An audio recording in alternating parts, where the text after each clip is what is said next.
Короче. Люди, я не могу. Я раз уже, наверное, 7, без шуток, 5 точно, садилась на полном серьезе записывать видео про время, в котором я хотела на 40 минут рассказать о всех своих мыслях, связанных со временем, о всем развернуто, так сказать, с доказательной базой, аргументированно, чтобы люди, которые смотрят это видео, хотя бы под вопрос поставили существование и реальность такой категории, как время. Но я не могу. Я сажусь, у меня ступор. Я такая, как сказать, я вступительную речь говорю, подхожу к самой теме, и я не могу дальше говорить вообще. Может быть, это потому, что я чувствую, что я еще сама не до конца прожила внутри это, и я до сих пор еще воспринимаю мир по-старому, но я хотя бы в 2 словах скажу, это, знаете, как надпись Вася. Я здесь был на стене. Также я об этом думала. 2 видео я начинала с того, что я показывала все свои заметки. Вот. Я видите, вот это заметки в телефоне с прошлого года. Я коплю мысли про время, я все это выписывала. Мне уже надоело об этом думать. Все, я уже устала, я уже просто хочу жить. Все, пофиг. Поэтому немножко так очерчу вектор, но сильно углубляться не буду. Короче, с чего начались мои мысли про время? С того, что я поняла, что мне капец как некомфортно, я стрессую, переживаю, выписала на несколько страниц «а почему?», «а что меня больше всего беспокоит?», и оказалось, что все моменты, которые меня беспокоят, так или иначе связаны с категорией времени, что типа, что я что-то не успеваю, что что-то поздно, что момент для реализации чего-то был в прошлом, что в будущем я там что-то не успею, что в моменте сейчас, в течение дня я не понимаю, как что выстроить, что времени не хватает, вот такая вот штука. И докопалась я до каких-то философских глубин, космогонических, я бы даже сказала. Ладно, не космогонических, это не то слово. Тема спорная, но если так задуматься о том, что материально ощутимо, осязаемо, и о том, что из себя представляет наш опыт, то можно реально прийти к времени, что... Можно реально прийти к мысли о том, что время не просто относительно, а его и не существует. Так, давайте по порядку. Так, по порядку.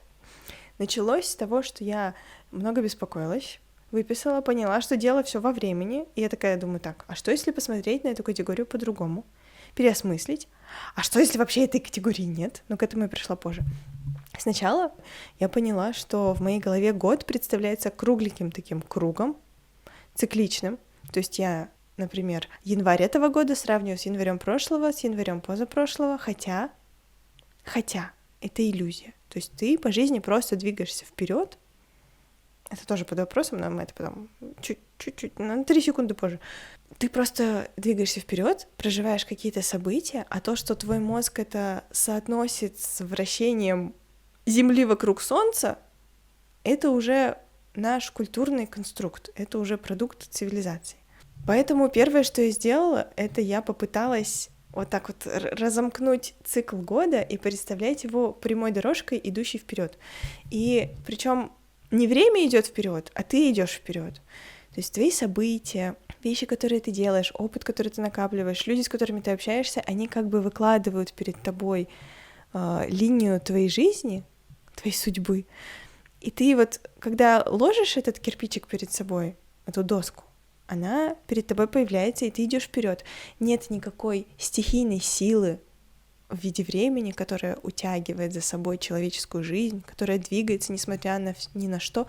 Нет, на самом деле существует не время, а существует много-много живых существ, много сознаний, которые одновременно что-то делают, о чем-то мыслят, собирают мозаику такую, даже скорее упорядоченный хаос всех событий, и люди уже осмысляют это и категоризируют как историю, как время, как какую-то шкалу. До физических носителей люди могли о прошлом думать только в своей голове, то есть прошлое существовало только в их сознании и никак не фиксировалось. А теперь как бы со школы себе вдалбливаем вот эту хронологию с древнейших времен до нашего момента. Так, потом в 2 словах все-таки я это опишу. Потом я стала думать, а на что вообще опирается отрезок времени. То есть, да, я не отрицаю, существует определенная динамика жизни, какие-то изменения, существует момент появления человека или не человека, какого-то предмета, это можно отнести и к созданиям, то есть ты создал какой-то предмет искусства, выложил видео, вот оно появилось. А дальше нет никакой протяженности. Есть только большое количество данных моментов. Блин, все равно без предисловия это не объяснить. Короче, я стала думать, на что опирается, в принципе, категория времени. Изначально, откуда возникла картинка циферблата? Да, и в процессе обдумывания всего этого до меня дошло, что даже день я воспринимаю как циферблат. То есть вот типа утро, где-то там 8 утра, 7, 9, 10, потом обед — это уже где-то 2 часа дня, это вот такая верхняя часть круга и правая. И вот так вот даже день я таким образом осмысляю, хотя, если убрать все это наносное, то, что мы думаем головой, то день состоит просто из того, что ты ощущаешь, к чему ты за день прикасаешься, куда ты приходишь, с кем ты говоришь. Дальше. Что такое вообще день? Откуда взялись сутки? Изначально, опустим песочные часы, опустим воск, который тоже, кстати, свеча, да, она основана на динамике, на изменении, на том, что постепенно количество воска уменьшается, выгорает. Солнечные часы, палка в землю, солнышко сделало оборот, точнее, Земля сделала оборот, но это мы с вами знаем, да, что Земля сделала оборот. Солнышко вот так вот, оп, прокрутилось, тень прокрутилась, и люди такие, круг, здорово. А разделим-ка мы этот круг на равное количество частей, чтобы было удобнее ориентироваться. То есть, получается, один день — это просто один оборот Земли вокруг себя. Хорошо. Понятное дело, что в другой части Земли день начинается в другое время и заканчивается в другое время, окей. Но что мы сделаем с тем, что происходит на другой планете, на том же Плутоне? Да, день там дольше или короче, неважно. Да, день там другой длины, потому что диаметр планеты меньше, и она оборачивается вокруг себя по-другому. А что уж говорить про год, про то, за какое время планета делает оборот вокруг Солнца. Но и Земля, и Плутон существуют в одной системе координат, в одном физическом реальном мире, поэтому мы должны учитывать и то, что тут происходит, и то, что там происходит. То есть день — это очень относительная величина. Это величина, актуальная для измерения Земли в Солнечной системе. Если взять какую-то точку в космосе, просто не привязанную ни к какой планете, то что там значит день? Что там значит год, если никакая планета вокруг никакой звезды оборот не совершает? Что значит год в рандомной точке в космосе?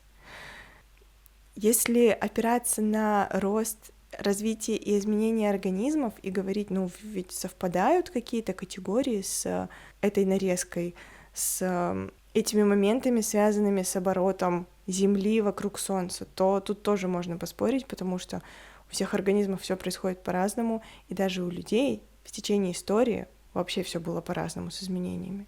И всегда есть исключения, поэтому это тоже не абсолютная категория, далеко не абсолютная.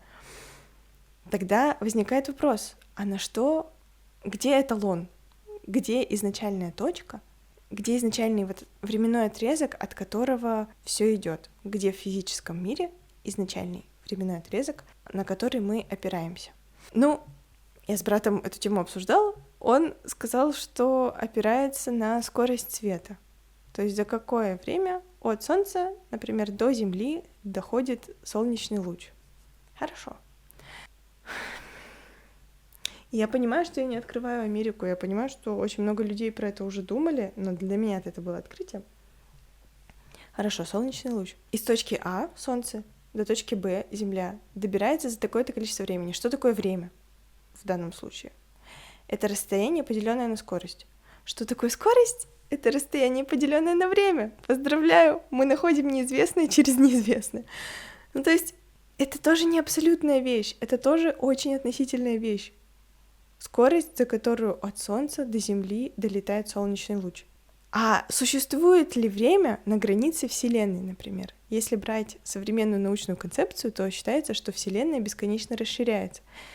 Если она бесконечно расширяется, то когда солнечный луч доходит до точки Б?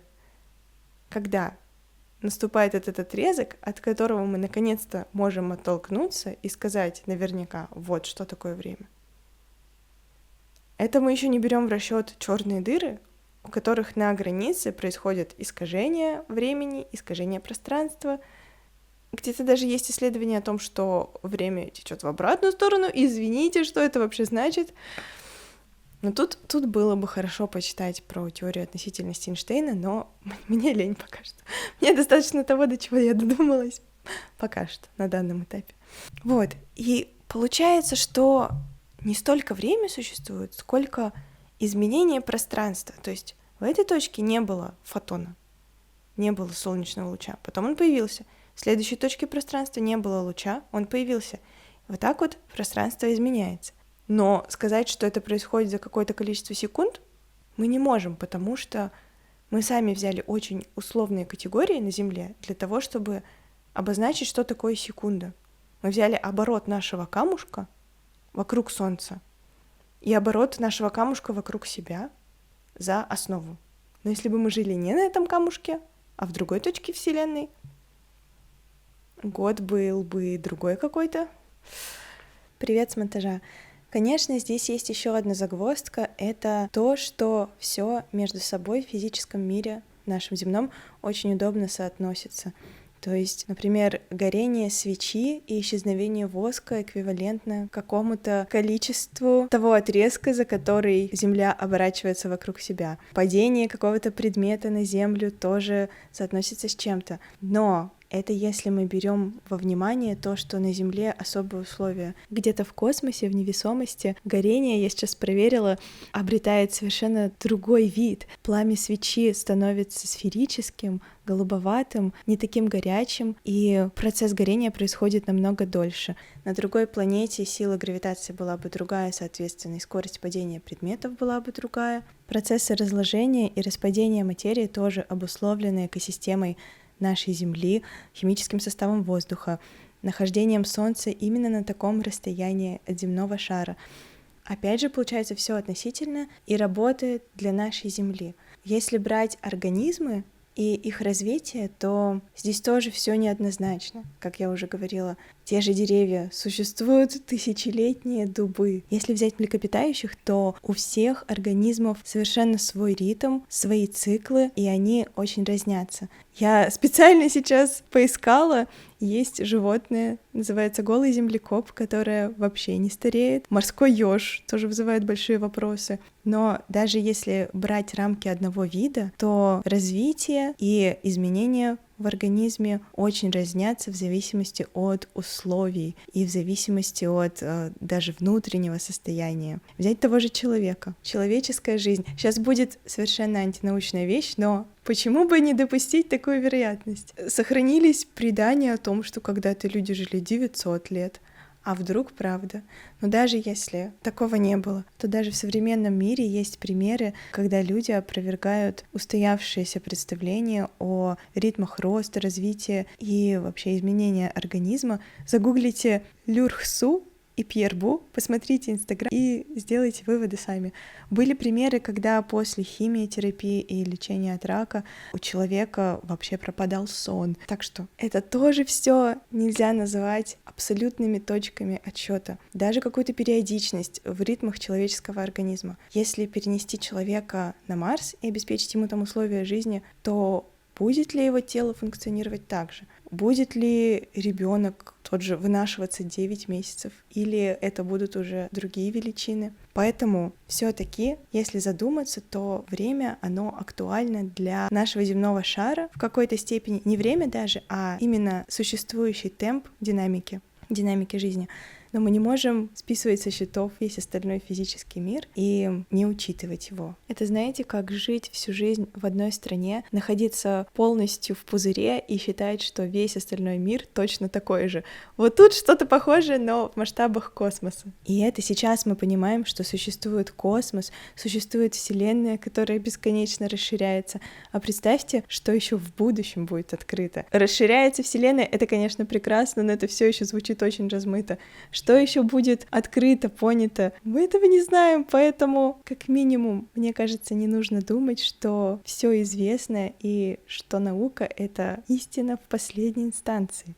Хотя она помогает, опять же, в физическом мире функционировать многому и создавать изобретения, которые здесь работают. Но даже если физические процессы изменения, они вызывают вопросы еще, тут надо разбираться, то как минимум можно подвергнуть сомнению именно календарную матрицу, именно то, как мы осмысляем эти изменения и как мы накладываем наши мерки на происходящую жизнь.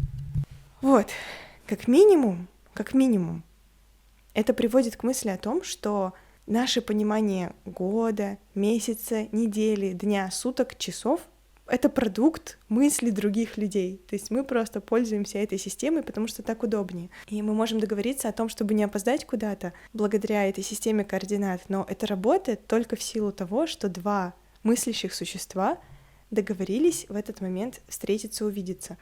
Почему мы так ярко и явно представляем себе осень, зиму, лето? Потому что кроме погодных изменений, которые, опять же, в каждой точке Земли разные, а если мы возьмем другую планету, там времена года тоже разные по длине. Если мы возьмем рандомную точку во Вселенной, там вообще нет времен года. И опять же, это все находится в одном нашем физическом мире, то есть мы не можем это вот так вот со счетов списывать. Они еще подкрепляются нашим социальным опытом, потому что осенью, например, все идут в школу, в университет, летом каникулы. И таким образом то, что было придумано людьми, начинает подкрепляться эмпирическим опытом, какими-то переживаниями, типа «Ох, лето — это такая пора, ну вот, лето заканчивается, наступает осень». Так это дело не в том, что лето заканчивается, а в том, что скоро наступит момент, когда ты не будешь предоставлен сам себе, и тебе снова придется ходить на учебу. Вот.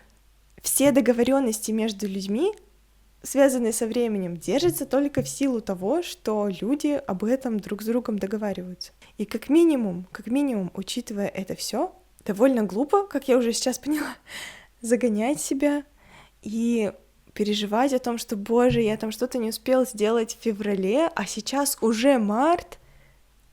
Ты болтаешься буквально в бесконечном пространстве, в космосе, на камушке, на земном шарике.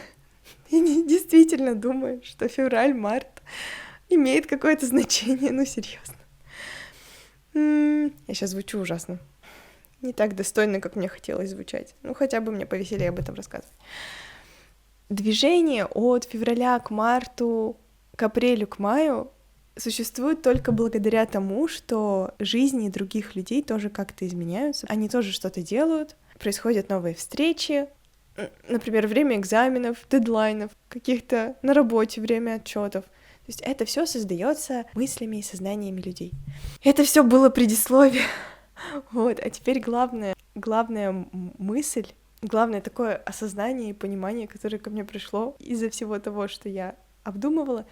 То есть если опираться все-таки на, конечно, расчеты и время, они очень помогают. Они позволяют и науке развиваться, и рассчитывать разные процессы, строить сложные машины. Вообще позволяют нашему такому сложному миру с огромным количеством людей как-то работать, координироваться. Эта сложная система как-то функционирует, существует. Но когда категория, которая была буквально придумана другими людьми, начинает тебе мешать в твоем личном опыте, когда ты из этого начинаешь загоняться и думать, что ты что-то не успеваешь, и эти мысли тебе мешают двигаться дальше, вот тогда уже стоит задуматься. И стоит понять, что время такая же относительная категория, как и деньги, которая держится буквально только на договоренности людей. Ну и да, деньги на определенные ценности, но тоже это все достаточно относительно и актуально в рамках, нашего земного шара, скажем так.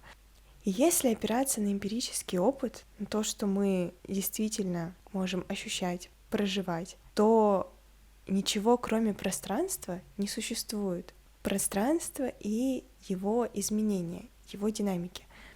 Если под пространством понимать все физическое, все, что можно потрогать, ощутить нашими 5 чувствами, 6, все, что можно воспринимать органами чувств, то мы сами тоже часть пространства, можно так сказать. Человек, горы, земля. И все это находится в постоянной динамике. Как только динамика исчезает полностью в какой-то системе, она становится неживой. Например, у человека, да, останавливается кровообращение, дыхание, все, человек умирает, переходит в какое-то другое качество или не переходит.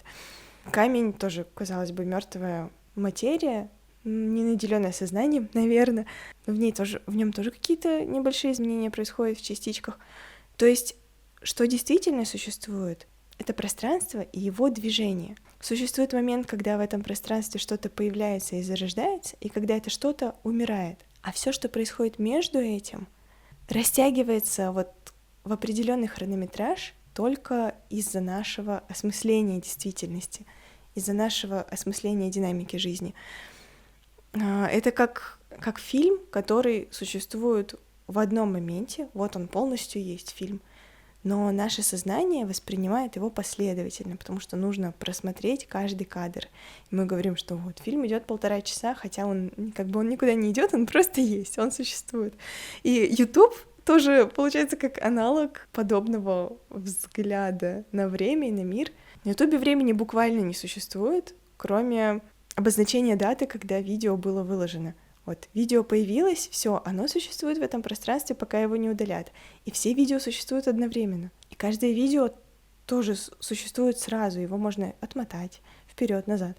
И когда я начала пытаться так думать, мысль о том, что прошлое существует только в нашей голове, и будущее тоже существует только в нашей голове, это понятно, потому что это память, и это наши предсказания о том, что произойдет в будущем, наши мысли о том, что произойдут.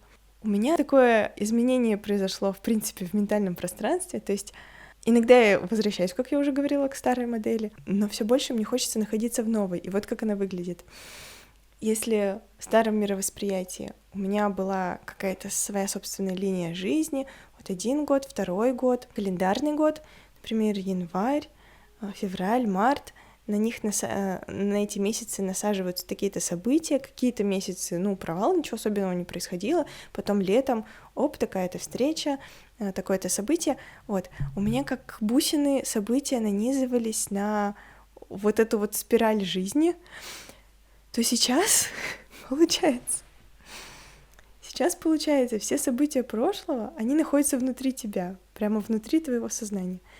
Если прошлого нет, то все твои воспоминания, все твои состояния, которые ты проживал, они вот реально как будто находятся внутри тебя, и ты при желании подсвечиваешь что-то из этого, а при желании ты что-то можешь, забыть, выкинуть, потому что это все находится все равно только в твоем мозге.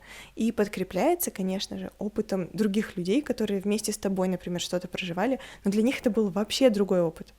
Очевидно, потому что это другая личность, другой фильтр, другое восприятие жизни.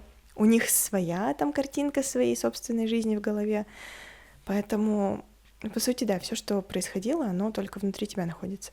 Хочется еще такую мысль высказать. Иногда прошлое существует в настоящем в виде следа. Например, в материальном мире что-то произошло, человек, например, что-то сделал, оставил вмятину на столе. И этот след, он является свидетельством прошлого. Но это не отменяет того факта, что само действие, оставление вмятины на столе, его уже не существует в данной реальности, существует только результат, с которым уже дальше что-то можно делать, как-то дальше преобразовывать. То есть это, опять же, про динамику пространства, про ее изменения.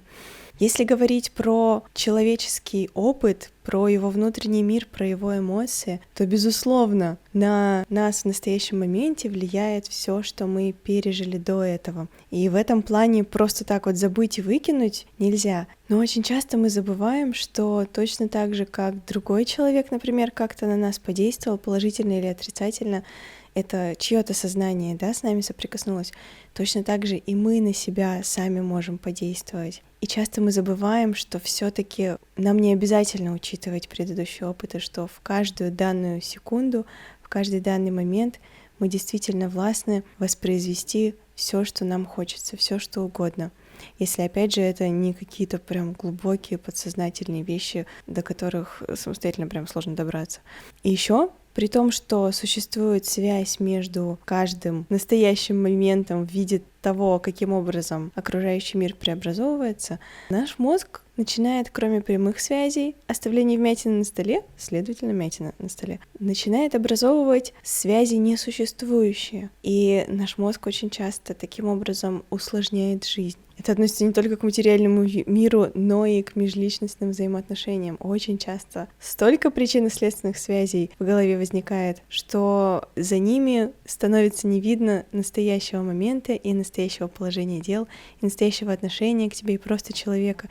А сколько несуществующих причинно-следственных связей мы образуем в отношении нашей собственной жизни и нашей собственной так называемой линии судьбы, и как часто это нас ограничивает, держит в рамках и не дает действительно шагнуть вперед.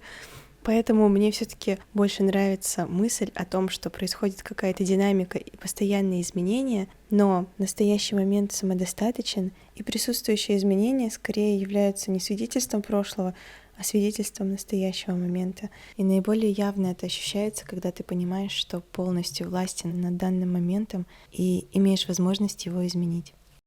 И ты начинаешь мир воспринимать не как надстройку, не как эту ментальную, культурную надстройку в виде 2024-2025 года, а вот как моя жизнь накладывается на этот 2025 год, который, напомню, ничем, кроме вращения Земли вокруг Солнца, не подкреплен. И кроме договоренности людей их, и связей наших социальных, ты начинаешь воспринимать мир как земной шар, просто как пространство. То есть в данную секунду, прямо сейчас, в другой стране, допустим, живет другой человек, у него происходит то-то. У тебя есть друг, знакомый, он в этот момент тоже чем-то занимается.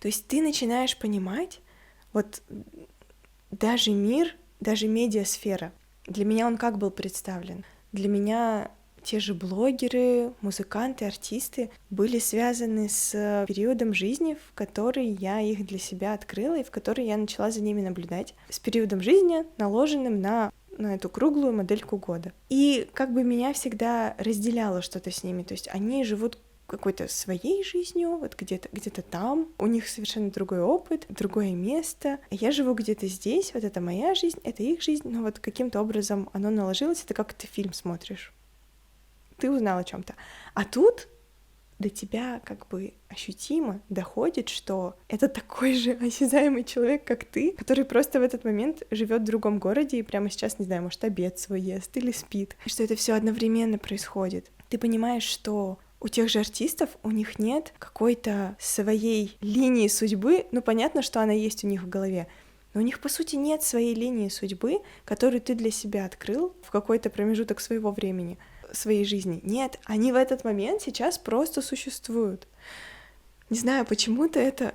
Вот когда на секундочку останавливаешься и просто пытаешься себе представить всех одновременно сейчас живущих людей, у тебя пропадает пропасть, что ли, между людьми, связанная с социальными группами, с разницей в опыте, например, вот даже с разницей в возрасте, с разницей в виде деятельности. Ты понимаешь, что на самом деле это все просто такие ходящие существа сознания, которые в данный момент одновременно с тобой существуют и живут. И каждый новый момент, все это обновляется, и происходит что-то новое, другое. А повторяется одно и то же только в силу воли самого человека, в силу того, что он делает, например, одни и те же действия. Тут можно далеко, конечно, уйти про одни и те же действия, но не буду об этом. И тогда жизнь начинает восприниматься не как твоя линия жизни, которая в твоей голове существует, и не как надстройка, а жизнь начинает восприниматься как то, что ты сейчас видишь, то, что происходит, и то, что в этот момент происходит с другими. Но ты, например, не присутствуешь при этом. И тогда Земля больше становится похожей на песочницу, в которой, опять же, нет какого-то хронометража, а есть просто то, что ты делаешь, то, чем ты занимаешься, твои события, мысли. Это как в Майнкрафт. Там же сменяется постоянно день-ночь, но это никого не колышет в режиме креатива, например. Ты просто что-то делаешь, продолжаешь строить, и ты знаешь, что в твоем распоряжении вся карта. Также и получается с жизнью. В твоем распоряжении все пространство мира, вся Земля. Время никуда не идет, не бежит, не торопится, не уходит, не утекает, не подгоняет. У тебя реально есть вся Земля. Ночь и день завтрашнего дня не существует просто потому, что это просто оборот Земли в физическом пространстве. То есть глупо ждать наступления завтрашнего дня, когда ты, как в игре, просто накапливаешь какой-то опыт, просто создаешь и делаешь что-то. Если ты что-то делаешь, и там, куда ты идешь, с кем-то взаимодействуешь, что-то новое происходит. Если ты остаешься на месте, то ты считай просто как подвисшая Солнечная система, вот подвисший шарик в пространстве, то ничего и не происходит, несмотря на то, что наступает завтра и послезавтра, потому что это всего лишь результат вращения Земли вокруг себя, а не реальная какая-то категория. Ничего не происходит до тех пор, пока другие живые организмы, сознания как-то не начнут на тебя воздействовать или вытягивать тебя из того, что сейчас в твоей жизни происходит. Ну вот, надеюсь, понятно до этих пор. И когда начинаешь так думать, во-первых, ты понимаешь, что жизнь реально безгранична, потому что и пространство бесконечно. Само собой, наступит момент, когда ты из жизни уйдешь, когда тебя не станет, но опять же в этом промежутке у тебя есть все время мира. Ты реально можешь делать и строить все, что хочешь, как в песочнице, как в игре. Потом, возможно, это и есть то ощущение, моменты, типа здесь и сейчас. Это же, просто избитая уже формулировка. Но, возможно, в этом и состоит смысл сейчас. То есть сейчас — это, по сути, не сейчас, а здесь. Когда ты начинаешь воспринимать мир действительно таким, какой он есть, а не через призму своего осмысления мира. И получается, я тоже об этом думала, вот есть понятие хронотоп, время и пространство. Хронотоп. Получается, нет оппозиции и нет вообще соотношения времени и пространства, а есть соотношение пространства, мир материальный и ментальная надстройка, наше осмысление пространства. И если это ментальная надстройка, если это было придумано другими людьми, мы этим пользуемся. Если это опирается на довольно относительные категории, значит, мы это можем в своей голове менять так, как нам угодно. И так, как нам приятнее, что ли, это осмыслять, так, чтобы оно нам помогало жить, а не тормозило жизнь и не добавляло тревожности, страхов и так далее. Надеюсь, понятно объясняю, надеюсь, понятно. Самое интересное, что в моменты, когда ты что-то создаешь, созидаешь, и когда тебе удается уйти из этой надстройки, из беспокойств о прошлом, о будущем, а вообще о том, что ты в жизни делаешь, когда тебе удается уйти, так сказать, в момент, в процесс, например, создания чего-то, то тогда жизнь ощущается наиболее ярко. Может быть, в этом и есть секрет безмыслия, когда люди намеренно отключают все мысли, но это не так просто на самом деле, и стараются погрузиться просто в ощущения и в то, что они видят вокруг, потому что, по сути, это и есть объективная реальность. Но так странно, что наши домыслы и наше осознание, осмысление этой объективной реальности напрямую влияют на наш опыт ее проживания и в этом смысле даже меняют и окружающее пространство, и нашу собственную жизнь. Поэтому, да. Мне всего несколько раз удавалось прямо находиться в таком кристально чистом состоянии, когда я понимаю, что реально прошлого нет, будущего нет, и единственное время, как я себе говорила, я себя пыталась приучить к мысли, что единственное время — это пространство вокруг меня. Но постоянно мозг утекает. Все-таки очень это подкреплено множеством культурных и социальных категорий. И есть у меня такое, что я там жалею, что я в прошлом году чего-то не сделала, а надо было тогда... Самое интересное, вот бывает люди, которые жалеют, что, например, они 2 года назад не сделали чего-то, что тогда были идеальные обстоятельства, идеальное окружение. Ты же понимаешь, человек, что это существует только в твоей голове, только в измерении твоего сознания, что вот тогда все сошлось, что сейчас, в данный момент, особенно если эти люди живы, ты можешь точно так же воспроизвести этот опыт, прийти в это место. И таким образом события тоже у меня начали привязываться не к каким-то годам, к месяцам, не к какой-то линии времени, а к местам. Вот представьте, вы едете по городу, и, допустим, здание школы, и все, что в ней происходило, все события вот так вот витают вокруг этой школы. Не где-то в прошлом, и это нельзя достичь. А вот школа стоит, и события, как бы, которые в ней происходили, они тоже сейчас существуют. И они существуют до тех пор, пока они подсвечиваются твоим сознанием.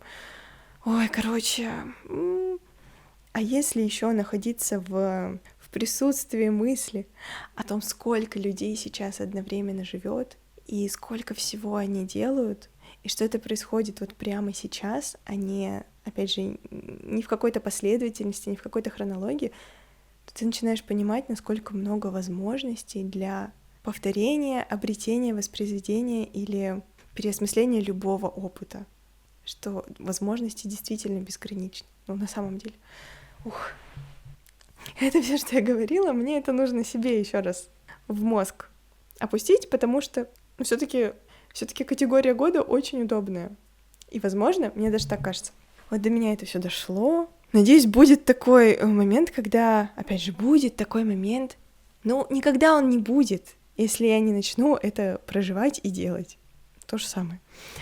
Но все-таки надеюсь, что я дойду до такого состояния, когда я смогу, например, неделю подряд понимать, что я живу вот в моменте сейчас. Не в моменте сейчас, а в своей комнате, в своем городе, что вместе с этим существует другой город, в который я, по сути, могу в любой момент съездить, могу там оказаться. Ну, главное, чтобы были финансы, конечно. Да. Я думаю, когда произойдет это обнуление, будет уже намного проще снова вернуться к привычному измерению времени, к планированию, к осмыслению суток как 24 часов, потому что тогда это уже будет не клеткой, которая тебя ограничивает, а это уже будет вспомогательным инструментом, потому что ты будешь ощущать жизнь такой, какая она действительно есть. И ты будешь понимать, что это всего лишь помощь тебе в том, чтобы что-то планировать, выстраивать, чтобы больше успевать даже. Еще, если обратиться к детству, к тому, как мы в детстве воспринимали жизнь, то не знаю, как у вас, но у меня детство состоит из каких-то ярких событий, из впечатлений, из воспоминаний. Я никогда в детстве до школы не осмысляла свою жизнь как «так, вот тут мне 3 года, тут мне 4 года, в 3 года со мной произошло это, в 4 произошло это, в 5 лет произошло это». В детстве не было такого, что события и впечатления накладывались на какую-то матрицу времени. Всегда, когда я возвращаюсь мыслями в детство, для меня это какое-то тепло, это воспоминание о пространстве, которое меня окружало, о людях, которые меня окружали, о событиях. И это все как-то монолитно, цельно, не разделено, не растянуто. Это все находится как будто бы в какой-то сфере, а не наложено на круги или на линейную хронологию. И потом уже с наступлением школы, с разделением на классы, с изучением истории, твой мозг постепенно начинает действительно воспринимать жизнь как череду лет и кругов. Вот. Возможно, именно поэтому в детстве многие события и впечатления ярче, потому что ты их проживаешь непосредственно, не пропуская через мысли свои о прошлом, о будущем, о каких-то планах. В детстве мы действительно живем в моменте сейчас. Что, как я уже поняла, что равняется здесь. То есть пребыванию в мире, в пространстве, в том, что тебя окружает. Или если тебе не нравится то, что тебя окружает, то ты можешь пребывать в осознании того, что сейчас на Земле есть практически любое место, которое ты бы хотел видеть и которое бы ты хотел проживать на своем опыте. Например, сейчас весна, но есть место на Земле, где сейчас разгар лета.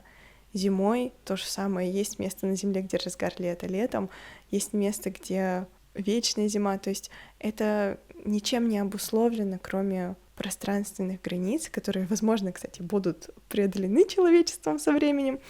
Возможно, будут телепорты какие-то. Сейчас самолеты уже решают кучу проблем. Почему бы не предположить, что будут вещи, которые позволяют еще быстрее перемещаться в другую точку не только Земли, но и космоса. Поэтому вот. И мне обидно, что при том, что я так долго об этом обо всем думала, я все еще воспринимаю свою жизнь по-прежнему и течение года по-прежнему, вот именно таким кругом. И когда мне удается из этого уйти, я чувствую себя очень счастливо и спокойно. А потом я думаю, а вдруг ты себе врешь, вдруг все-таки не так. Ну, еще думаю, а вдруг, если ты не будешь учитывать ошибки прошлого, особенно, например, что прошел целый год, а ты все еще не сделал вот это, вот это и вот это. А вдруг, не ощущая этого давления, ты в настоящем моменте не сделаешь ничего толкового. Но я думаю, это не совсем правда. И мне кажется, жизнь и созидание чего-то из ощущения спокойствия, из ощущения, что ты хозяин всего, что происходит, она намного более гармоничная. И, по идее, должно намного проще все получаться, и даже быстрее, как бы в категориях времени, и даже быстрее все должно получаться, чем если ты себя постоянно будешь подгонять и находиться в постоянном стрессе. Это как, не знаю, возможно, не самое лучшее сравнение, но это как думать, что, господи, какие же отношения без переживаний, без додумывания, без волнений, без качелей эмоциональных. Ну, это совсем другая глубина и полнота, когда ты полностью понимаешь человека, и когда полная гармония. Точно так же и здесь. Мне кажется, не обязательно тебя должны подгонять какие-то надуманные категории, чтобы в жизни как-то продвигаться и что-то делать. Какая-то еще у меня была мысль. И когда до тебя действительно доходит, что вот эти круги твоей жизни, они существуют только в твоей голове. Другой человек, который тебя встретил, у него своя собственная жизненная линия, на которую ты просто добавился. Да? В определенный момент ты на нее добавился, что-то привнес, вы как-то пообщались. И, по сути, твоя линия жизни существует только в твоем сознании. То, как ты свою жизнь осмысляешь. И если полностью избавиться и стереть эту опору, эту матрицу, на которую накладывается твоя жизнь, то становится немного не по себе, становится немного страшно и непонятно, потому что, действительно уходит опора. А как вообще про себя думать? С одной стороны, это здорово, потому что каждый момент ты можешь быть новым, и каждый момент ты можешь как бы из точки сейчас создавать что-то. Все, что ты хочешь, по сути. Но уходит фундамент из-под ног, уходит опора, и ты вообще начинаешь думать, а кто я, что я? Если я — это не набор своих предыдущих опытов и не своих планов, то что я вообще? Кто я? И жить лично для меня пока, например, вот я сейчас нахожусь в процессе реализации всего, что мне бы хотелось, в процессе создания того, что мне бы хотелось, в процессе приближения к той жизни, которую я хочу вести, поэтому полностью в настоящий момент я не то что даже не могу, не хочу погружаться, потому что он меня не до конца устраивает. А когда ты перестаешь думать, когда ты перестаешь мыслями постоянно уходить в прошлое, то, странное ощущение возникает. Но ты начинаешь понимать, что ты можешь построить в своей голове любое будущее. И то будущее, которое тебе нравится. И тебе не обязательно переносить свой предыдущий опыт на то, что перед тобой. И опять же, не передо мной. Представьте, если бы мы жизнь воспринимали так. Вот твой город, например, вот все события, которые в нем происходили, они сейчас прямо одновременно вот так вокруг тебя летают, или в твоем сердце где-то находятся, или про что-то можно забыть. А вот другой город, ты туда переезжаешь, и там начинается что-то новое. И это ты все воспринимаешь как ленту фильма, а не как прошлое, настоящее и будущее. Как карту в игре. Тут что-то поделал, опыт набрал, миссию выполнил, там поделал, опыт набрал, миссию выполнил. Можешь, в принципе, вернуться сюда, а можешь опять туда поехать до тех пор, пока игра существует, ты в ней живешь, и то, что с тобой происходит, оно актуально. Вот. Ладно. С одной стороны, мозгу нужна опора, но с другой стороны, у тебя возникает чувство первозданного восторга, чувство удивления и предвкушение того, а что же произойдет в следующий момент, потому что ты не знаешь. Чувство неизвестности. Вот представьте, например, встреча, общение с каким-то человеком. В вашей голове есть определенная протяженность, определенная череда диалогов, которые с ним состоялись, событий. А теперь представьте, что всего этого реально нет. Это просто в вашей голове, в вашем сознании. И каждый раз, когда вы этого человека встречаете, это какой-то новый опыт. То есть это буквально человек в данную секунду. Конечно, работает то, что характер у людей не так быстро меняется, и паттерны общения тоже сохраняются. Но, в принципе, действительно так интереснее жить. И таким образом открывается намного больше возможностей для общения с другими людьми, потому что ты понимаешь, что, по сути, большой разницы между человеком, которого ты знаешь давно, и человеком, с которым ты познакомился совсем недавно, нет. Потому что в одном моменте ты все равно что-то вместе с ним проживаешь. Короче, можно бесконечно эти мысли развивать, но мне очень нравится так думать, и надеюсь, это когда-нибудь полностью интегрируется в меня, в мое сознание. Я действительно буду мир воспринимать так, что это вот то, что можно вокруг пощупать, то, что можно пощупать на расстоянии 10 километров, представить как минимум, что там тоже существуют города, другие просторы, ландшафты, люди, события. Вот, да. И самое главное, я очень надеюсь, что именно такое осмысление жизни, отсутствие мыслей про время мне позволит и поможет больше делать того, что я откладывала долго, или того, что я долго откладывала, а сейчас кажется, что поздно этим заниматься, что поздно воплотить какую-то идею.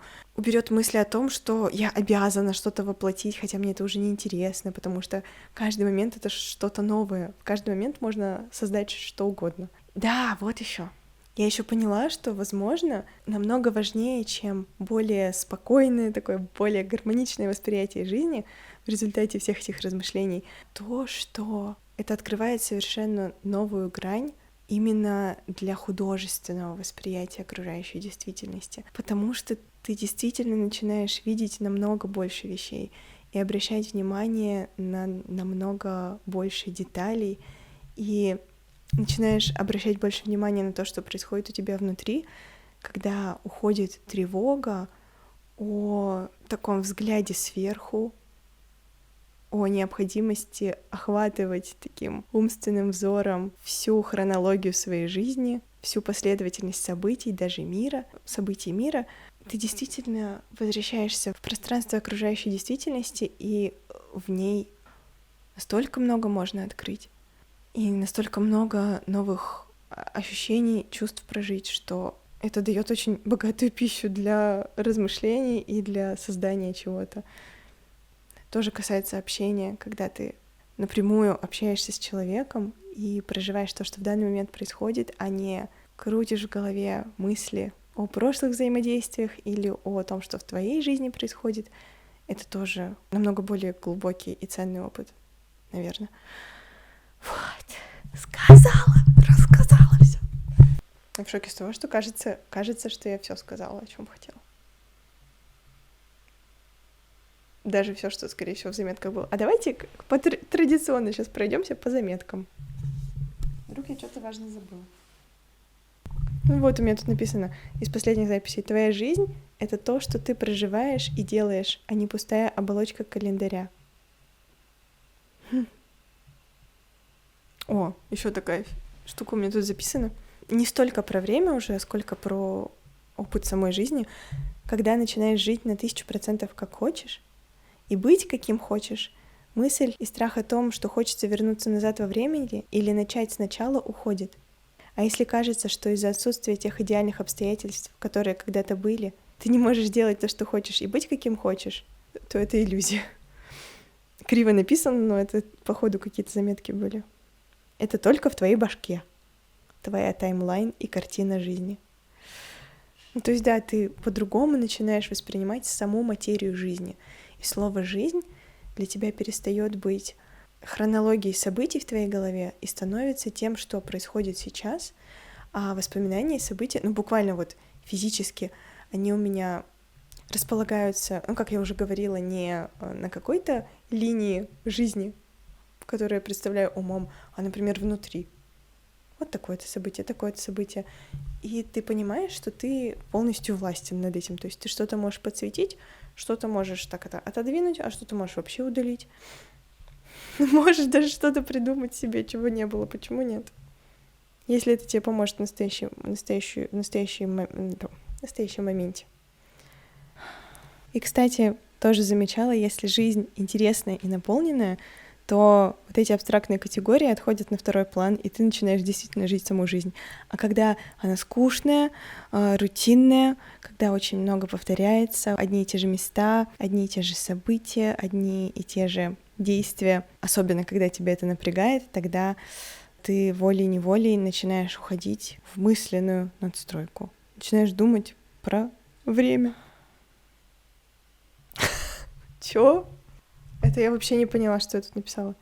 Трек, который идет молча 3 минуты. Жизнь происходит в это время?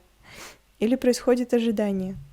Когда в жизни ничего в кавычках не происходит, происходит наше ожидание. Нет пустоты. Ну да.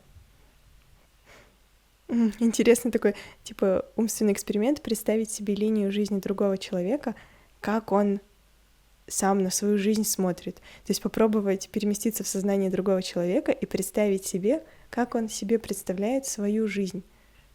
Прямо воспроизвести то, что мы о нем знаем, и представить, как он это себе представляет. И в какой, например, момент жизни мы в его жизни появились. Очень интересно. Колесо времени — колесо фортуны. Фортуна — судьба, череда событий, нанизанных на время. Если нет времени, нет и судьбы в ее привычном понимании.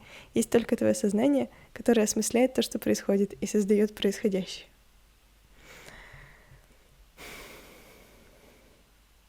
Время кассира ждешь, пока закончится. Время твое наполнено и незаметно. Ты его преобразуешь? Ну да, вот типа, когда ты работаешь на нелюбимой работе, ты ждешь, пока время условно закончится. Но когда ты делаешь то, что тебе интересно, время пролетает, потому что, по сути, ты что-то создаешь. И в момент создания ты абстрагируешься от категории времени. Наверное, так. Возможно, созидание как преображение пространства, такое активное преображение пространства, это момент, когда зарождается что-то новое. Поэтому... Не знаю, что поэтому. Не додумывается эта мысль. Это мы сказали про Майнкрафт, про порядок событий. Мое время — вся планета. Весь космос даже. Как в игре, как в Майнкрафте. Ладно? Ну вот, о чем я говорила. Картина твоей жизни только в твоей голове. У всех она своя. Поменяй ее так, чтобы тебе нравилось, и было по кайфу жить и творить, и двигаться дальше, и строить свою жизнь. Тут написано, поэтому без сна интересно. Но мысль о том, что человек мог бы жить без сна, она интересна, потому что прекращается вот это разделение жизни на порции. На порции в виде одного дня, другого дня, следующего дня. И ты начинаешь воспринимать жизнь реально как цельный кусок. Если б... Да. То, что к предметам и записям привязаны ассоциации из прошлого, это твои проблемы. Это существует только в твоем сознании. Они просто были созданы и существуют сейчас. С прошлым они не имеют ничего общего, лишь с настоящими мыслями и образами в твоей голове в текущем моменте. Ну да, по сути, от предметов тоже можно отвязывать любые ассоциации. И в этом смысле подарки — это ведь тоже как такой символ. То есть физический предмет, к которому привязано множество ассоциаций. Например, аниме-фигурка.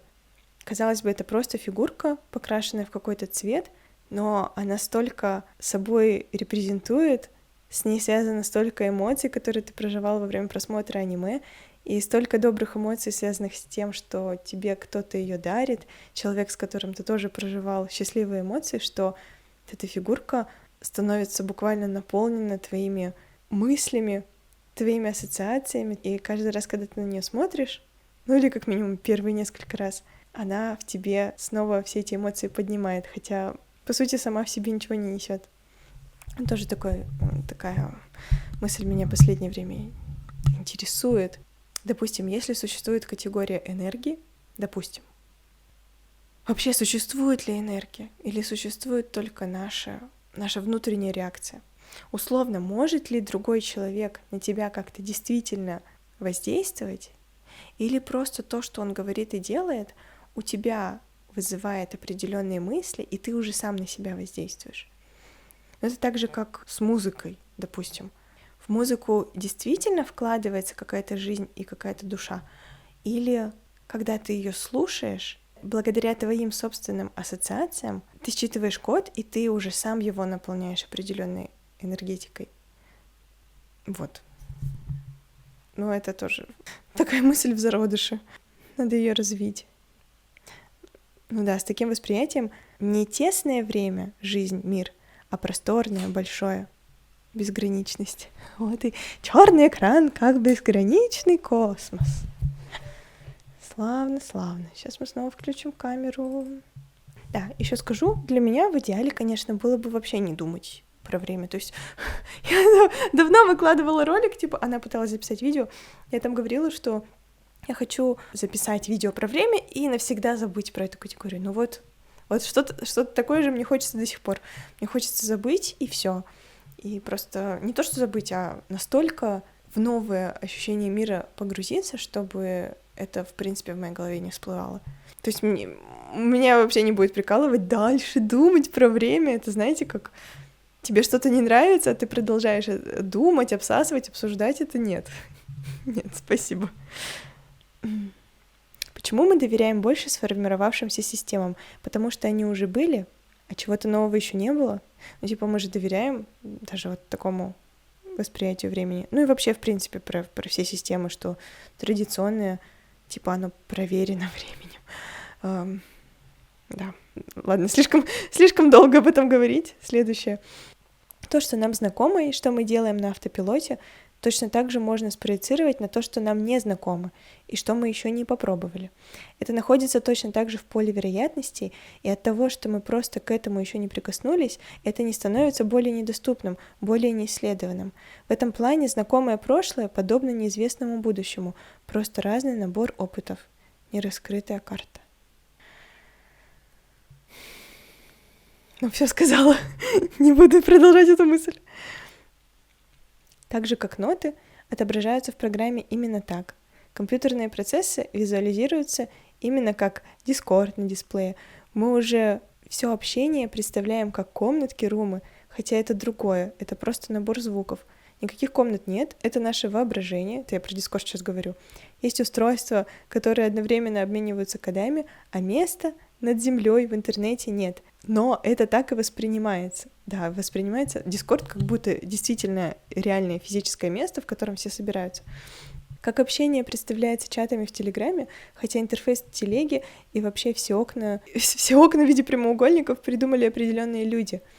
Также и динамика жизни, роста и так далее представляется как временная линия или цикл годов, дней, календарь, хотя по сути она этим не является. Это лишь способ визуализировать и осмыслять то, что мы ощущаем как опыт.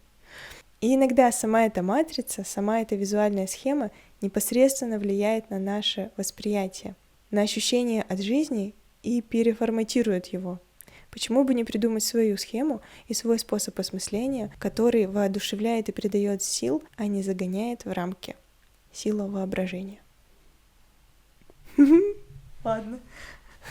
Я так рада, что я записала нормальными формулировками, а не отрывки мыслей, как до этого часто записывала, потому что я там запишу вот просто там несколько слов, и я потом перечитываю, и я думаю, боже, что я хотела этим сказать, а тут нормальненько так. Тут я могу прочитать и не париться, не продолжать мысль, не дообъяснять ее.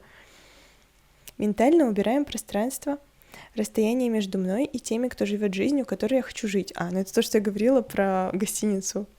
Да, про то, что все люди, они, по сути, соседи. Можно представить, что все, с кем вы хотите общаться, они живут в вашем дворе, они ваши соседи. Это происходит прямо сейчас за стенкой на одной планете, нет расстояния. Все твои любимые блогеры, певцы и люди вот за стенкой проживают такую же жизнь, дышат, вас ничто не отделяет, никакая разница. Окей. Еще такая тоже мысль, довольно очевидная, но для меня она не всегда была очевидна, что возможно, существует не столько пространство физическое, сколько наше ментальное пространство. Потому что, по сути, людей. Ну, допустим, в детстве, да, все более-менее плюс-минус предопределено, у нас есть родители, есть опыт, который нам предлагают, предоставляют, но уже когда мы вырастаем, мы начинаем выбирать из всего многообразия именно тех людей, с которыми хотим общаться, именно тот контент, который хотим смотреть. Например, ты смотришь какой-то контент, ты узнаешь о каком-то событии, ты становишься частью этого события, у тебя открывается совсем другая ветка жизни, скажем так, еще появляются новые знакомства, то есть мы в соответствии с нашими внутренними установками и в соответствии с тем, что нам интересно, выстраиваем свою жизнь. И особенно сейчас, в эру расцвета интернета, мы собираем и притягиваем тех людей и те опыты, которые мы хотим проживать. И даже если, например, какой-то человек переедет в другой город, в ту же Москву, у каждого человека эта Москва будет абсолютно разной, потому что будут разные знакомства, соответственно, разные события, разные опыты. То есть при том, что Топос-1, локация одна, жизнь у каждого человека в этой локации будет выстроена в соответствии с его ментальными предпочтениями. Или если он не предпочитает этого, то в соответствии с тем, что к чему он бессознательно пришел. То есть даже само пространство встает под вопрос, потому что, опять же, каждый человек по-разному пространство осмысляет, наполняет разными событиями, впечатлениями. Для кого-то один город — это место силы, место счастья, для другого человека он равноценен тюрьме, для третьего... Ну, понятно. Поэтому пространство, оно как бы есть, но над ним превалирует то, что происходит у нас в голове. Вот. Это к чему я говорила? Неважно. Оставим эту мысль на этом моменте. Так. Из подсознательного в сознание переформировать и снова в подсознательное. Даже восприятие времени, это у нас находится чисто на подсознательном уровне, и вот мне пришлось все это вытащить, осмыслить, обдумать, и, надеюсь, оно уйдет снова на автопилот, в подсознание, но уже в другом качестве, то есть, что я время как раньше воспринимать не буду, ну и соответственно, и жизнь свою. Представлять жизнь как фильм, сериал с эпизодами. То есть, да, можно представлять жизнь не как хронологию, а как эпизод. Типа эпизод 1, эпизод 2, там серия 1, 2, 3, 4. Вагончиком тоже по-другому начинает жизнь восприниматься, как сериал. Когда понимаешь, что ничего кроме пространства нет, начинаешь воспринимать все вокруг в особом свете, детально, с удивлением, как будто приехал в новый город. Очень классное ощущение, но я про это уже говорила. Чего? Воу. Так, что же я тут написала? Воу, высший пилотаж, вообще жить в пространстве. Высший пилотаж, это момент, когда я уже начала понимать, что время — это даже не линия, не круг, не линия, а просто, возможно, его и нет. Высший пилотаж — вообще жить в пространстве, в неизвестности следующего шага. Но чтобы оттолкнуться и не возвращаться к старой схеме, как вспомогательный элемент, представление времени в виде линии и дороги. Пространство грядущего или текущего месяца. Поле, чем хочу его заполнить, какими красками, впечатлениями, местами, событиями, эмоциями. Представлять месяц как поле, как пространство, а не в рамках календаря, как сад, комната, участок дороги. Или как сфера, ворота, да что угодно, хоть раковина, унитаз. Но зачем? Да, я еще, когда думала об этом, обо всем, я думала, что день можно воспринимать не как циферблат, день можно воспринимать как, например, сад, в который ты заходишь, ты такой, тут посадил такое-то занятие, тут такое-то занятие, тут событие, или как Тетрис, вот так вот заполнил, это все фигурками. Можно воспринимать день как диск, но не циферблатный диск, а диск, который ты снизу наверх заполняешь чем-то, или такой диск горизонтальный, на который ты тоже выставляешь фигурки и события. Ну, так, это уже чисто кому как удобнее представлять. Сентябрь потерялся, октябрь тоже. Растворился в эфире, в реальности бытия. Что? Завтрашний день — ничто иное, как продолжение настоящего затянувшегося момента, действия, пространства, состояния, если не происходит ничего нового, ни ментально, ни физически. Вот еще. Мы, например, находим что-то в интернете, смотрим, вот это, например, человек это делал в июле. Мы возвращаемся мыслями в то, что у нас было в июле, и как бы сверяем со своей шкалой то, что происходило у этого человека. Но это вообще никак нельзя сопоставить. То есть это происходило в совершенно другом мире, в мире того человека. Это несопоставимо с тем, что происходило у тебя. Потому что это только в голове и, опять же, только в этой условной системе координат. Видео, снятое, например, в июле этим человеком, это преобразованный мир, преобразованное пространство, а не действие в прошлом. Это видео происходит сейчас, когда ты на него смотришь и осознаешь. То есть действие этого человека, оно актуализируется в твоем сознании именно в данном моменте, и поэтому нерационально представлять, что это было тогда, когда ты в своей жизни занимался чем-то другим. Ладно, это тоже запутанная мысль, так что оставим ее. Весь мир происходит сейчас, в настоящий момент, в едином пространстве. Но это понятно, это мы уже говорили. Получается не успеть уместить опыт в жизнь, в матрицу суток, недели, года и так далее, а опыт и есть сама жизнь. То есть ты ничего не успеваешь, не умещаешь, не пытаешься уместить свой опыт в один год, во второй год, в третий, а ты просто создаешь. И создаешь до тех пор, пока дышишь, пока ты, как пространство, не перестанешь существовать и не развалишься на атомы. Оцифровывать конструкты, понятия сложнее, чем мысли. Они неосознаваемые, невидимые, но присутствующие в подсознании, поэтому сильные и как-то влияют на нас. Поэтому надо идти от «а как я хочу?». То есть, если докапываться до всех этих подсознательных конструктов, которые так или иначе влияют на наше восприятие мира, можно просто сдохнуть, потому что их очень много на самом деле. Поэтому в каждой ситуации, в каждом моменте в идеале думать, а как мне бы хотелось, чтобы это было, а как мне больше нравится, а как я хочу, и уже в соответствии с этим выстраивать свое собственное восприятие реальности. А то, как я хочу, действительно возможно, и что до этого мешало тебе, а ты даже не осознавал, это уже дело 10. Все эти бессознательные конструкты. Потом поймешь и увидишь сам, и разберешься. То есть не обязательно во всем этом копаться. Можно просто сразу, в моем случае можно было бы сразу забить на то, что, боже, я что-то не успеваю, или что-то поздно, или, о боже, время бежит, идет. Просто сразу успокоиться и жить в своем ритме. Он может быть и сверхбыстрый ритм, но уже без давления матрицы, которая накладывается. Что такое жизнь? Само представление о жизни стирается, когда убираешь шкалу времени. Как теперь жизнь представлять? Где она? Что она? Набор событий? Как упорядоченных? Привязанных к месту или ко мне, к моему уму и сознанию и воображению? Как к точке приема и обработки информации? Так забавно, причем я не знаю, когда какая запись была сделана, они просто по порядку написаны. Не прыгать к абстракции, а опираться на то, что ты сейчас видишь, ощущаешь. Это, другими словами, быть, а не думать. Такое же чувство, как когда освобождаешься на время от мыслей, разрешаешь себе не думать. Все тело, все существо как будто поет. Ощущение тотальной свободы. Вы скажете, в этом и есть прогресс. Типа в создании категории времени. А я скажу, прогресс, когда он помогает жить, а не мешает. Ментальный конструкт, который привносит ограничения вместо того, чтобы помогать и заряжать силами и энергией. Я такая, это не прогресс, а это ментальный конструкт, который привносит ограничения. Опять же, в науке очень помогает, в социальных отношениях помогает, но в выстраивании своей собственной жизни и в опыте может мешать очень сильно, как мы уже это поняли. Мир обретает волшебные очертания, потому что исчезает предсказуемость, понятность и прогноз, как в темноте. Ты не знаешь, что будет дальше, что рядом. Начинаешь обращать внимание даже на свою тень. Это тайна, это magic. Мир становится безграничным. Оказывается, во время уборки можно жить и думать.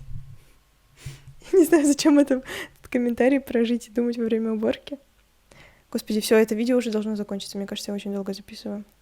Насколько же мы убеждены, что это и только это правда, что это и есть жизнь? Даже фильм-мультик, много моментов сейчас в последовательности, все существует одновременно. А как представлять свою жизнь, свое время, уже дело каждого. Из узкого индивидуалистического коридор «Время моей жизни» в широкое коллективное пространство и все люди. Это тоже уже категории такие земные, скажем так. Не обязательно это так осмыслять. Как же мирно от этой мысли, она исцеляющая. Некуда спешить, ты ничего не упустил. Все разворачивается сейчас перед твоими глазами. Блюм! Что, блин? Новая сетка жизни, события привязаны к местам, но я это уже говорила, не тогда, а там. Ну да, то есть теперь события, они уже происходили не тогда, когда-то, и типа больше не вернутся, они происходили там, вот конкретно в этой локации. А если еще подумать о том, что локация — это тоже условная такая штука, и больше влияет то, что в нашей голове происходит, и наши взаимодействия с другими людьми, то вообще все становится очень интересно. Минус ностальгия. Все одновременно. Можно пойти в это место, встретить новых людей, притянуть такой же опыт. Нет ничего необратимого. Есть опыты спавн движения. Спавн в смысле созидания чего-то, создания чего-то в моменте. Боже. Ну, все парочку прочитаю и хватит, пожалуй. Уже до середины дошла заметок. Почему в кавычках ничего не меняется? Да потому что ха-ха-ха, время не идет, даты не наступают. Идешь только ты. Ты не идешь, не идет ничего. Если вдруг не вмешивается воля другого человека. Но ты и сам воля. Ободрила. Давно я не чувствовала себя такой счастливой и безграничной, равно с безграничными возможностями. У тебя есть все время этого мира, потому что время и есть мир. Мир и есть время. А он безграничен. Я хозяйка этого мира. На нас в кавычках давит не само время, а наше собственное представление о времени. Сначала ребенку сложно понять время, на помощь приходит визуализация и речь понятия. А потом взрослому сложно постичь, как так времени не существует. Сложно разучиться. Поэтому проще принять как факт: времени нет. Есть пространство и динамика. Смысл только и только в тех опытах, эмоциях и мыслях, которые ты проживаешь. И все. Ну вот про детство. Детства не было этой категории, только пространство и впечатления. Плюс еще одно доказательство, насколько наш мозг и воображение сильны. Эта категория давлела, хотя ее нет. Как религия, причинно-следственной связи, которых нет. Оу. Ну, так же, как для людей с определенным мировоззрением очевидно и явственно присутствие рая и ада, как какого-то топоса после смерти. Хотя не пощупать, не потрогать, мы, конечно, не знаем, но не пощупать, не потрогать. Точно так же и время. Все просто договорились, что да, существует, что именно так все происходит. Понимаете? Что мы еще тут почитаем? Я не успел чего-то за 3 года. Ха-ха-ха. Ты имел в виду за 3 оборота этого камушка вокруг Солнца? Не успел за сейчас? За продолжительное сейчас? Ну вот, это вот мы уже долистали ближе к началу, ближе к середине. А просто в космосе в открытом пространстве смена дня и ночи существует или нет? Время там есть? Так, ну все, остальное я уже все сказала. Ну ладно, капец, как я и хотела, получилось надолго. Хотя я реально думала, сейчас сяду, запишу за 3 минуты и просто оставлю как заявочку такой просто. Я об этом думала. Но что-то получилось. Ура! Получается, записала. Я пересмотрю, если это будет криво, я не выложу, но сразу скажу. Я очень не собой была, особенно в начале ролика, потому что меня так задолбало, что я столько раз не могу записать уже на эту тему ничего адекватного, цельного, что у меня ступор какой-то, что я надела какую-то маску, личину, и она мне помогла справиться с сопротивлением начальным, так что вот. Как всегда, если есть какие-то мысли на эту тему, делитесь. Я так рада. Мне так хотелось, чтобы было видео про пространство, видео про время. И вот теперь есть такая парочка видосов, и теперь это все похоже на цельную картинку. Не знаю, как я буду потом об этом думать, но так захватывает мысль о том, что потом это будет не через год, а это будет просто на этой же земле, в принципе, в этом же материальном мире, но при другом наборе обстоятельств, окружения, при другой, возможно, обстановке и в другом месте. Но это будет не когда-то потом, а просто вот в какой-то момент будет, и все. И интересно, сохранится у меня такой подход к жизни и к ее осмыслению или нет. И все, если есть мысли, делитесь, я почитаю, что вы думаете про это. Ну и, конечно, много кто об этом думал, и много кто об этом говорил, скорее всего, но это ощущается реально как большое открытие, когда это на своем опыте, и когда ты через череду своих собственных размышлений к этому приходишь. Поэтому, да, я не претендую на какое-то первооткрывательство, но если хоть кому-то станет чуть-чуть легче воспринимать жизнь после этого видео или какие-то интересные мысли возникнут, я буду очень рада. Потому что реально, сильно очень категория времени влияет вообще на все. Поэтому, ее по сути, где? Вот. Обязательные слова в конце — это не истина в последней инстанции, это просто мои мысли, мои домыслы, приглашение к диалогу. И надо будет почитать теорию относительности Эйнштейна, потому что сейчас я звучу как дилетант, но тут у меня не было цели как-то физически что-то доказать. Нет, просто опираясь на логику, то, что очевидно, мне хотелось донести. Про теорию относительности я таки поискала видео, посмотрела. И там все еще сложнее и запутаннее. И если я еще колебалась, а не слишком ли что-то, какие-то радикальные у меня мысли, то после того, как я посмотрела ролики, где умные дяди, ученые сидят и рассказывают про то, что прошлое, будущее и настоящее существуют одновременно, когда я там открыла видео про 10-е измерение, где уже научно обосновывается теория, представленная в «Интерстелларе», где рассказывается про квантовую физику, про... Короче, я поняла, что я вообще... Вот то, что я говорю, это просто цветочки. Это я еще на таком наивном уровне восприятия мира, так что нормально. Отправляю это в интернет. Спасибо, что послушали. Если вы дослушали до этого момента, вы вообще герой. Я в шоке. Все, всем пока.